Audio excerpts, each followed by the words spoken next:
rancangan-Mu. Rancangan indahmu terjadi di hidup. Engkau Bapa yang mengerti. Bapa yang mengerti segala yang ku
Terima kasih Tuhan. Kami mau lebih lagi melompat memuji muliakan nama-Mu Tuhan.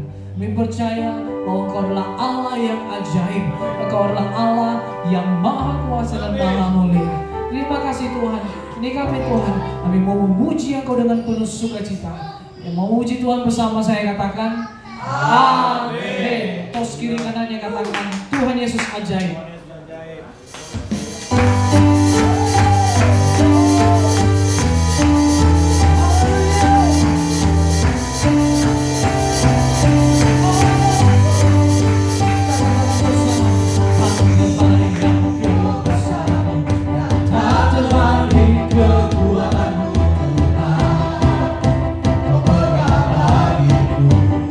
Jiwa kami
berbicara tentang impactful godliness karakter. Dalam hal ini saudara-saudara terkasih, kita berbicara tentang karakter yang berdampak. Kalau kita berbicara karakter, kita akan mengingat kepada diri kita dan diri orang lain, saudara-saudara terkasih. Karena karakter itu adalah suatu mental atau moral, kualitas moral yang membedakan satu orang dengan orang yang lain. Ya. Itu adalah kualitas mental dan kualitas moral seseorang yang membedakan satu dengan yang lain.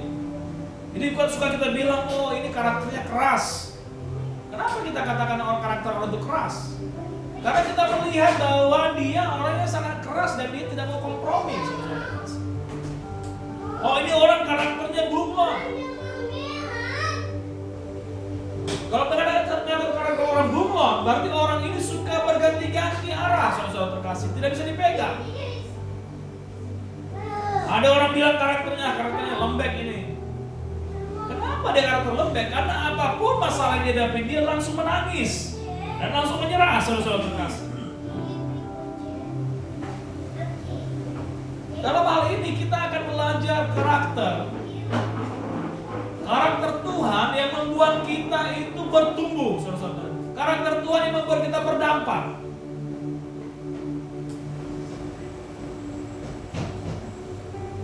Di dalam hal ini, saudara-saudara terkasih, kita mau belajar karakternya Tuhan.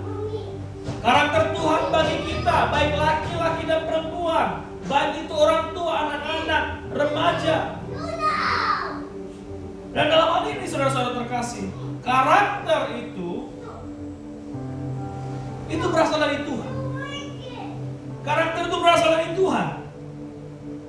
Karakter itu adalah buah dari roh yang diberikan Tuhan kepada kita. Kejadian 2 itu dikatakan ketika itulah Tuhan Allah membentuk manusia dari debu dan tanah dan menghembuskan napas hidup ke dalam hidupnya. Demikianlah manusia itu menjadi makhluk yang hidup.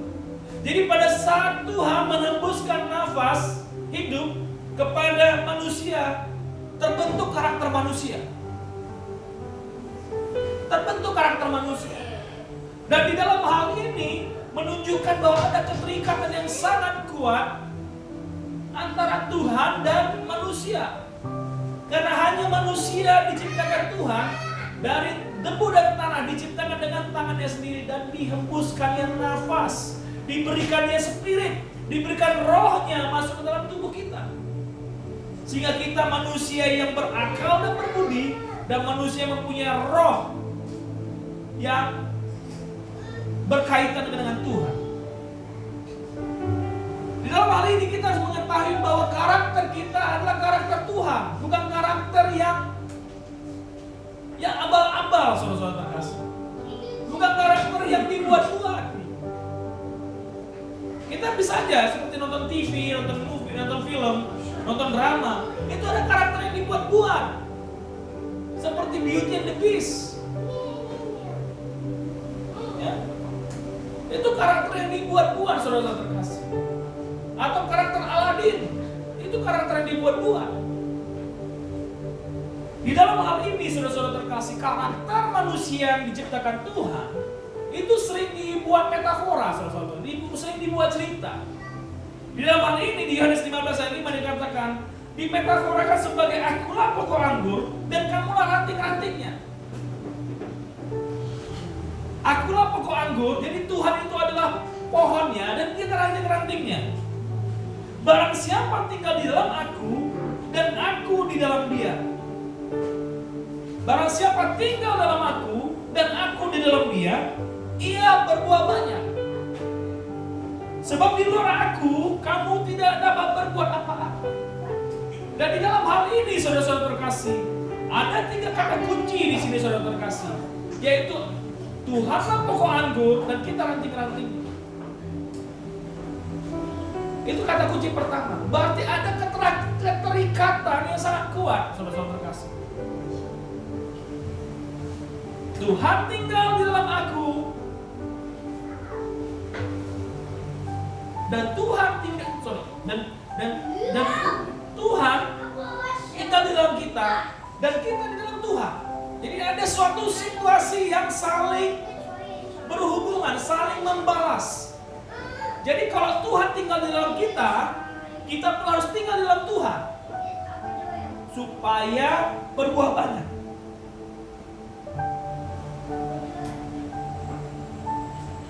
Sebab di luar aku, kamu tidak dapat berbuah apa.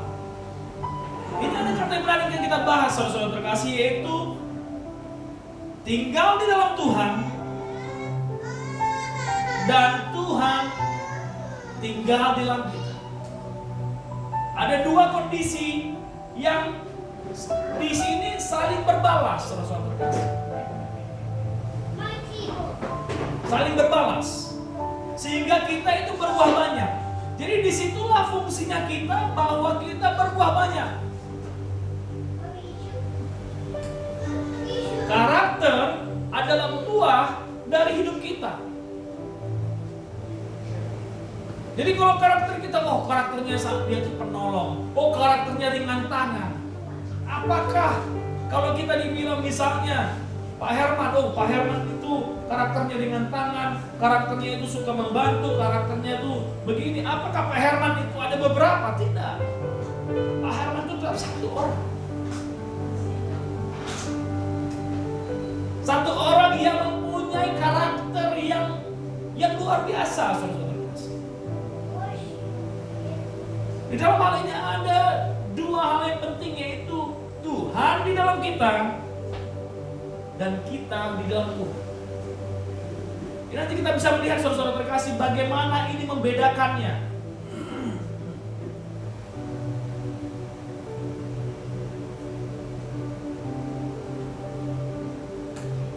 Dan kalau Tuhan di dalam kita dan kita di dalam Tuhan, inilah kita yang luar biasa.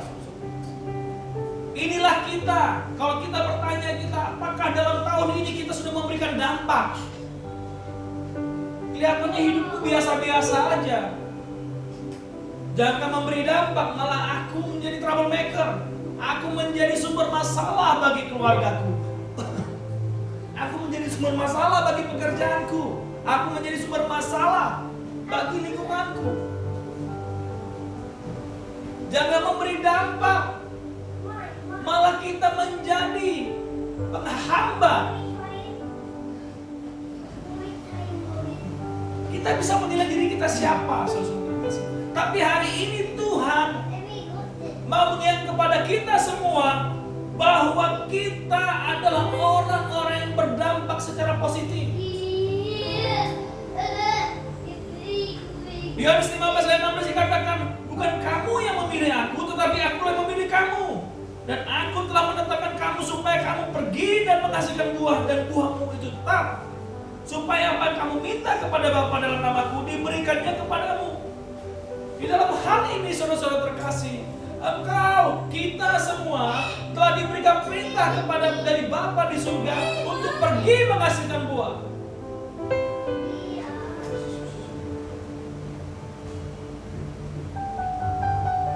Kita ini orang-orang berdampak. Kalau Tuhan sudah memberikan DNA genetik seperti itu kepada kita, jangan pernah lupa.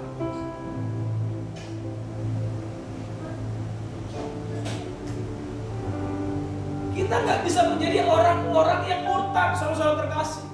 Murtad itu bukan berarti pindah agama dari Kristen ke agama yang lain, bukan. Pada saat kita tidak melakukan firman Tuhan, kita selalu melakukan pemurtatan, saudara-saudara terkasih.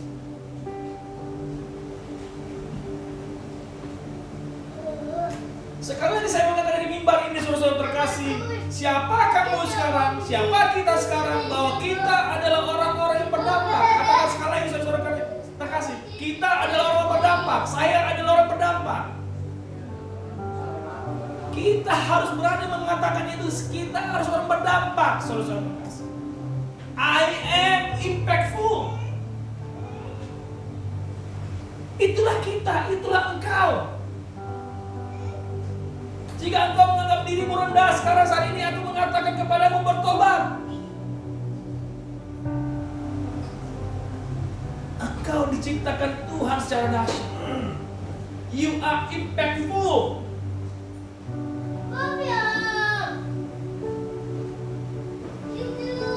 Kenapa orang tidak merasa impactful, saudara-saudara terkasih? Karena semua orang itu telah berbuat dosa. Orang telah lahir terah kemuliaan Tuhan. Dia mau cari jalan sendiri. Sama seperti Adam dan Hawa, mereka coba cari jalan sendiri, saudara-saudara terkasih.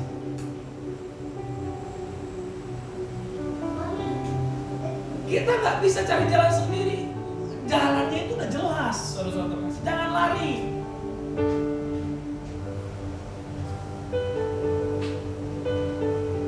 Saya masih ingat saudara-saudara terkasih, tahun lalu ya. Tahun lalu ya nih kita ke Bogor ya. Ya. Jadi kami itu ada meeting tahunan saudara-saudara terkasih di Bogor, saudara-saudara terkasih. Itu memang tempatnya apa namanya tempatnya? Saya lupa, daerah Bogor itu. Ya, apa namanya resortnya ya. Cukup bagus saudara-saudara terkasih, tapi jalannya itu sungguh luar biasa saudara-saudara terkasih. Nah, karena jalannya yang melencong-melencong begitu saudara-saudara terkasih, Royal Tulip, saya lupa, Royal Tulip, Royal Tulip itu tempatnya bagus banget saudara terkasih. Jalan itu banyak jalan tikus. Nah, masalahnya GPS-nya itu saudara-saudara terkasih, itu begitu banyak begitu jalan tikus, dan kita sekarang suka kehilangan arah. Karena GPS itu arahnya ada benar, tapi karena jalan tidak bisa dimasukin saudara-saudara terkasih, akhirnya mutar lagi. Dan kami akhirnya mutar-mutar untuk mendapatkan resort itu saudara-saudara terkasih. Di dalam hal ini kita harus mengetahui jalan yang benar yang harus kita ikutin saudara-saudara terkasih. Jangan mau mutar-mutar karena capek dan kita bisa kelelahan dan kita bisa jatuh karena kita capek saudara-saudara terkasih. Karena kita coba mencari dengan pikiran kita sendiri. Di dalam hal ini saudara-saudara terkasih, engkau, aku adalah orang-orang yang berdampak. Kita bukan orang biasa saudara-saudara terkasih. Itulah DNA orang Kristen. Itulah DNA orang Kristen. Suka nggak suka kita harus berterima bahwa kita orang berdampak. Makanya kalau kita nggak memberi dampak, kita dicibir orang. Suka nggak suka saudara-saudara terkasih. Sama kalau kita sudah di posisi tertentu kita tidak memberi dampak, kita akan dicibir orang karena fungsinya harus memberi dampak. Dan kita semua di sini adalah orang-orang berdampak. Apa dampaknya saudara-saudara terkasih? Apa dampak yang kita keluarkan? Dampak yang kita keluarkan adalah buah roh. Buah roh ini adalah karakter kita saudara-saudara terkasih. Nah, lucunya kalau dulu saya saudara-saudara terkasih waktu pertama saya waktu SD, SMP sampai SMA, saya memikir itu buah roh itu sebenarnya buahnya banyak. Seperti gambaran di sini saudara-saudara terkasih, buahnya banyak. Ternyata buahnya nggak banyak. Buahnya itu satu saudara-saudara terkasih. Tetapi terdiri dari 9 sifat unggulan.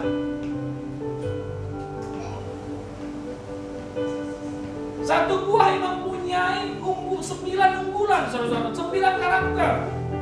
Kasih, sukacita, damai sejahtera, kesabaran, kemurahan, kebaikan, kesetiaan, kelemah lembutan, dan penguasaan diri. Inilah karakter kita sebagai orang Kristen. Inilah buah kita sebagai orang Kristen saudara-saudara terkasih, yang telah dihembuskan nafas Tuhan ke dalam hidup kita. Jadi itu bukan buah-buahan saudara-saudara terkasih, tapi buah. Sama seperti buah mangga. Buah mangga saudara-saudara terkasih, mungkin kita merasakan manisnya, tapi kalau kita nggak merasakan asam-asamnya, itu nanti jadi rasa buah apel saudara-saudara terkasih. Kalau kita nggak merasakan serat-seratnya, kita akan merasakan buah yang lain. Jadi manusia yang mempercayai Tuhan sebagai juru selamatnya, mempercayai Tuhan sebagai penciptanya, harus mempunyai 9 buah ini saudara-saudara. 9 karakter ini. Jadi itu bukan buah yang banyak saudara-saudara terkasih. Kalau diberikan gambaran itu saudara-saudara terkasih, banyak buah dengan adanya ke-9 itu salah saudara terkasih. Karena buah itu hanya satu. Pak Bagayan itu hanya satu. Karakternya 9 yang luar biasa. Brian salah satu orang. Karakternya 9 yang luar biasa. Apakah Rian itu ada 9 orang? Enggak, saudara-saudara terkasih. Itulah kita. Di dalam hal ini kita suka lupa. Aku udah gak bisa lagi, udah ini aku mau gimana? inilah saudara-saudara terkasih yang dibilang tadi dikatakan, aku di dalam engkau dan engkau di dalam aku. Dan di dalam hal ini saudara-saudara terkasih, kita masih di rantingnya Tuhan. Dalam pembicaraan firman hari ini kita masih di dalam rantingnya Tuhan. Kita masih nempel di pokok. Kalau sudah jatuh sudah murtad saudara-saudara terkasih. Kita nggak bicara orang murtad di sini. Kita membicarakan orang-orang yang masih tinggal di pokok, masih nempel rantingnya. Tetapi dalam hal ini saudara-saudara terkasih, nempel di ranting, berbuah tapi buahnya busuk.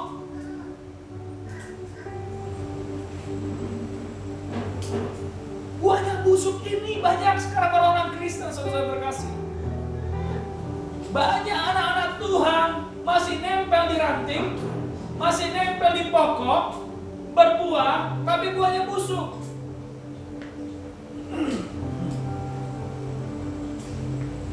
Secara lahiriah mereka wow dahsyat menjalankan ibadahnya, tetapi mereka lupa bahwa ada kekuatan Tuhan di dalam kita.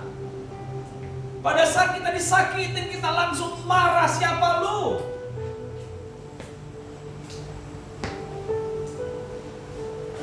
Dia lebih mencintai dirinya, gua terhina ini.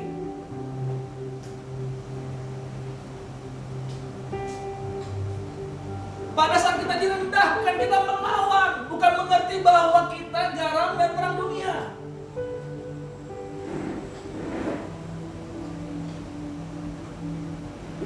Jadi inilah yang sekarang penyakit orang Kristen, tinggal di pokok, masih nempel rantingnya, berbuah tapi busuk. Karena apa? Manusia sudah memikirkan egonya, mencintai apa yang mau dicintai dia. Mulai merasakan, oh aku sudah berusaha. Terus apa? Sorry, gue gak mau mundur, gue gak mau berubah. I do my best already. Anak-anak sudah diberikan orang tuanya fasilitas, sekolah yang baik masih memberontak, masih melawan orang tuanya.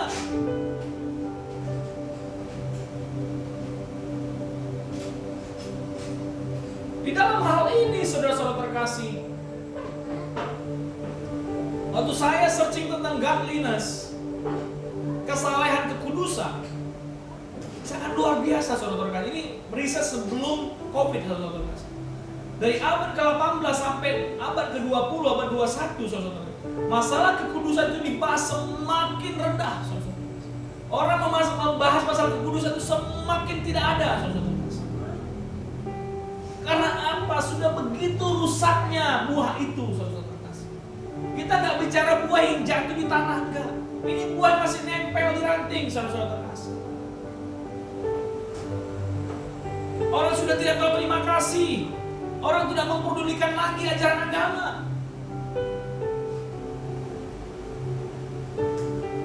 Tidak mau berdamai. Suka jelek-jelekan. Tidak ada lagi pengakalan diri, tidak ada kontrol diri lagi saudara terkasih.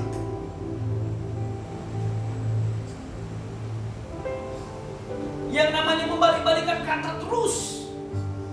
Gak mau kalah. Pokoknya gua tahu deh. Ini saudara-saudara terkasih. Buah itu masih nempel di ranting, ranting itu masih nempel di pokok. Ini orang Kristen sekarang saudara-saudara terkasih. Kita nggak ngomong orang-orang yang murtad, yang telah jatuh, yang telah dibakar. Enggak saudara-saudara terkasih. Ini kita. Ini engkau dan saya. Karena itu saudara-saudara terkasih, saat ini, hari ini, kembali diingatkan bagi kita bahwa kita adalah orang-orang berdampak. Katakan saya orang berdampak. Saya orang berdampak. Untuk menjadi orang berdampak, saudara-saudara terkasih, kita harus mempunyai karakter yang menghargai orang. Menghargai orang dan selalu mengucap syukur, saudara-saudara terkasih. 1 Timotius 4 ayat 4 dikatakan, karena semua yang diciptakan Allah itu baik, Dan suatu pun tidak ada yang haram jika diterima dengan ucapan syukur, sebab semuanya itu dikuduskan oleh firman Allah dan oleh doa. Dan di dalam hal ini kita harus mengajarkan ini, memberikan peringatan ini kepada orang-orang, sehingga iman kita tergambar di sana, menunjukkan iman yang benar, iman pelayan Tuhan. Kita harus menghargai orang, siapapun dia. Tuhan nggak melihat kedudukannya, nggak melihat bentuk tubuhnya, nggak melihat harta kekayaannya. Kita harus hormati.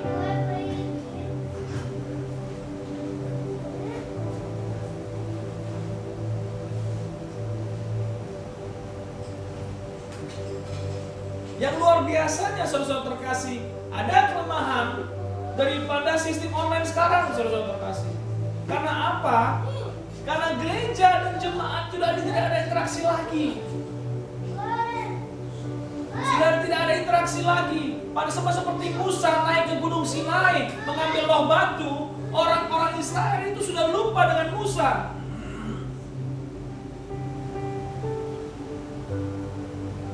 Di dalam hal ini demikian terjadi, saudara-saudara terkasih. Tetapi dalam hal ini fungsi gereja itu nggak boleh hilang. Fungsi gereja tetap harus melakukan pengembalaan. Fungsi gereja melakukan penghalangan pastoral, saudara-saudara terkasih. Weekend kemarin dalam grup chat kami di anak-anak PMK ITB, saudara-saudara angkatan 95, itu ada seorang gembala, saudara-saudara terkasih, di Hillsong, saudara-saudara terkasih. Dia itu akhirnya dikeluarkan dari gereja karena ini pendeta yang membaptis Justin Bieber, saudara-saudara terkasih. Karena apa? Dia ketahuan selingkuh, saudara-saudara terkasih, dengan orang gereja juga. Dia korbannya sangat keras, saudara-saudara terkasih. Dia bilang kalau domba yang keluar dari kandang dipatahkan kaki. Saya nggak mau sebut nama, nanti lihat aja di Google, saudara-saudara terkasih. Pada saat dia jatuh, saudara-saudara terkasih, saya hanya bilang ke teman-teman, inilah saudara-saudara terkasih, begitu sudah jauh dari kerumunan, sudah jauh dari jemaat juga jauh, pendeta juga jauh. Tidak ada fungsi saling kontrol lagi, saudara-saudara terkasih. Sudah kaku, sudah suam-suam kuku sudah dingin, saudara-saudara terkasih. Tidak ada lagi hormat menghormati. Tidak ada lagi mengingatkan satu dengan yang lain.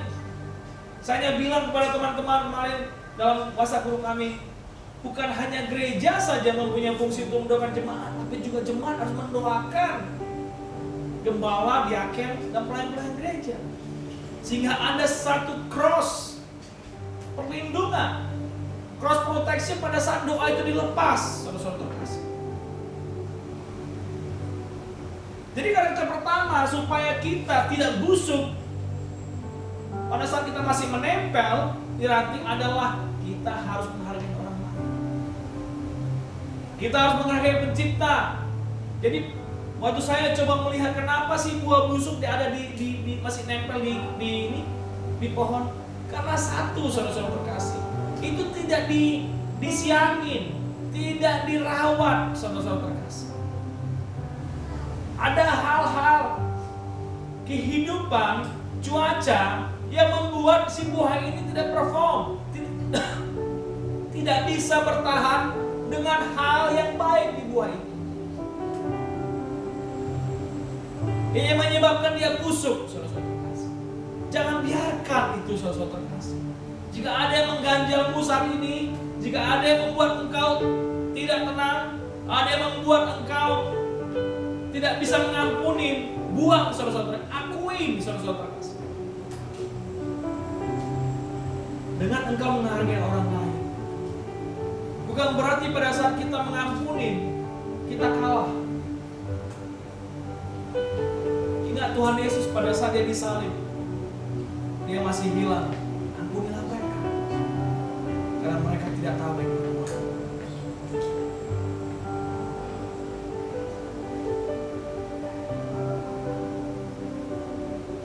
Jadi saudara terkasih, kalau engkau mau menjadi orang-orang yang memberi dampak, hargain orang lain, ampuni, kasihi mereka dengan setulusnya. Yang kedua, saudara-saudara terkasih, karakter kedua, supaya kita tidak busuk. Saya percaya orang-orang di sini yang ada di gereja ini adalah orang-orang yang bukan jatuh di tangan, masih nempel nih di ranting dan di pokok. Karakter yang kedua adalah takut akan Tuhan, saudara. 1 Timotius 4 ayat 8 dikatakan, latihan badani terbatas gunanya, tetapi ibadah itu berguna dalam segala hal, karena mengandung janji baik untuk hidup ini maupun untuk hidup yang akan datang. Ibadah dalam hal ini dalam bahasa Inggrisnya itu godliness. Hal-hal yang berhubungan dengan kekudusan dan kebenaran, saudara terkasih. Jadi kita mungkin sibuk di gereja, sibuk di persekutuan, tetapi kita nggak hidup kudus. Kita nggak mempraktekkan. Ya itu latihan badan yang kita sibuk, saudara terkasih. Ini juga bisa terjadi kepada hamba Tuhan, kepada pelayan-pelayan Tuhan. Seakan-akan sibuk, saudara-saudara terkasih. Tetapi sudah ada kosong kekudusannya, kosong kebenarannya.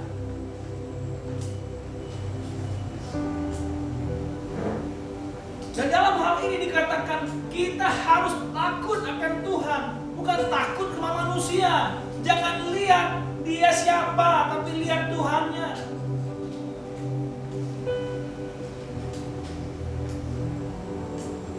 Apakah pada saat kita menegur orang kaya, menegur atasan kita, menegur hamba Tuhan, kita kurang ajar? Enggak. Makanya tadi yang pertama itu adalah respect each other.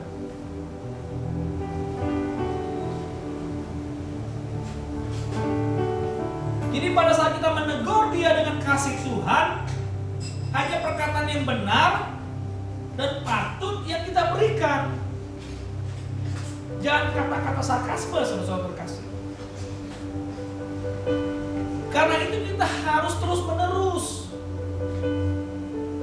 Sama seperti yang minggu lalu mengenai garam. Kalau garam sudah diudak-udak di dalam masakan, nggak bisa lagi diambil garamnya. Begitu lampu udah dinyalakan di atas, jangan diturunkan lagi, saudara-saudara terkasih. Biarkanlah dia berfungsi untuk menerangi walaupun dia saat ini sangat panas. Dan dalam hal ini kita terus harus memberitakannya, saudara-saudara terkasih. Jangan kita kita diam, tidak. Karena itu, saudara-saudara terkasih, janganlah kita seakan-akan kita hidup sehat, hidup seakan-akan penuh aktivitas, tapi kita kosong, saudara-saudara terkasih. Sama seperti jemaat di Efesus, saudara-saudara. Seakan-akan dia menegur orang, dia melakukan perkara-perkara dahsyat, tetapi dia kehilangan kasih. Jemaat di Sardis, saudara-saudara terkasih. Dingin enggak, hangat enggak, suam-suam kuku. Tetapi gayanya, gak mau ditegur, saudara-saudara terkasih. Makanya dikatakan oleh Tuhan, katanya, sebenarnya engkau miskin, telanjang dan melarat, tapi engkau masih bisa balik kepadaku, dan engkau masih bisa memperoleh mahkota kehidupan sepanjang kau bertumbuh. Dalam hal ini, saudara-saudara terkasih, paling penting adalah pegang kebenaran Tuhan. Latihan, kegiatan itu penting, tetapi tanpa kebenaran Tuhan itu akan mempunyai dampak yang kecil. Bukan berarti nggak berguna, saudara-saudara terkasih. Dikatakan di sini yang terbatas kegunaan. Yang terakhir, saudara-saudara terkasih, untuk mempunyai karakter yang berdampak, kita harus menjadi contoh.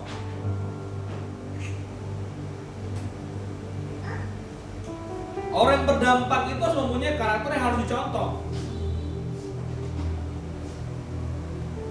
Orang berdampak itu nggak mungkin di belakang, harus menjadi role model.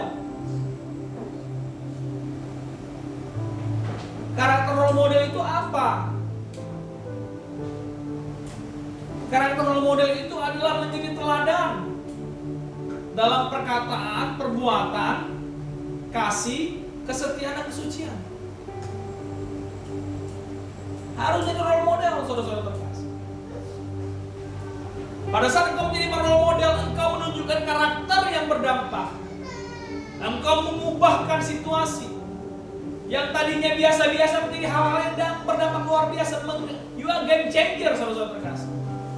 Engkau mengubah situasi yang tadinya tidak baik menjadi baik. Makanya kita suka melihat, oh, he is my hero. He is my, dia menjadi teladan gua. He is my role model. Kita suka melihat begitu. Kalau pada saat kita melihat begitu, saudara-saudara terkasih, pasti kita memberi dampak. Di sosial media kita suka melihat followernya berapa banyak sih? Kalau followernya banyak, berarti orang ini dampaknya luar biasa. Makanya suka dibilang kalau followernya banyak, dia suka jadi influencer, saudara-saudara terkasih. Jadi trendsetter.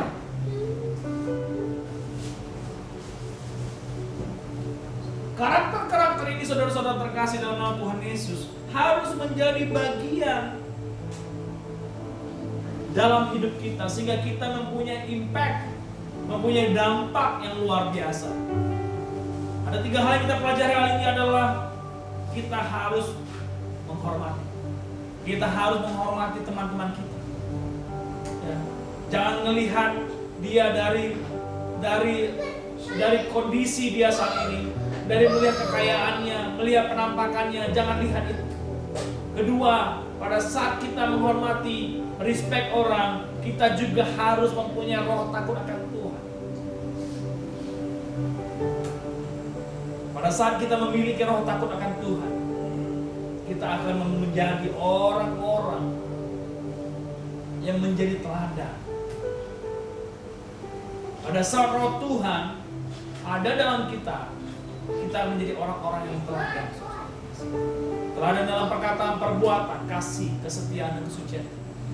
Biarlah firman Tuhan hari ini tentang karakter yang berdampak kembali mengingatkan kita bahwa kita bukan orang-orang biasa.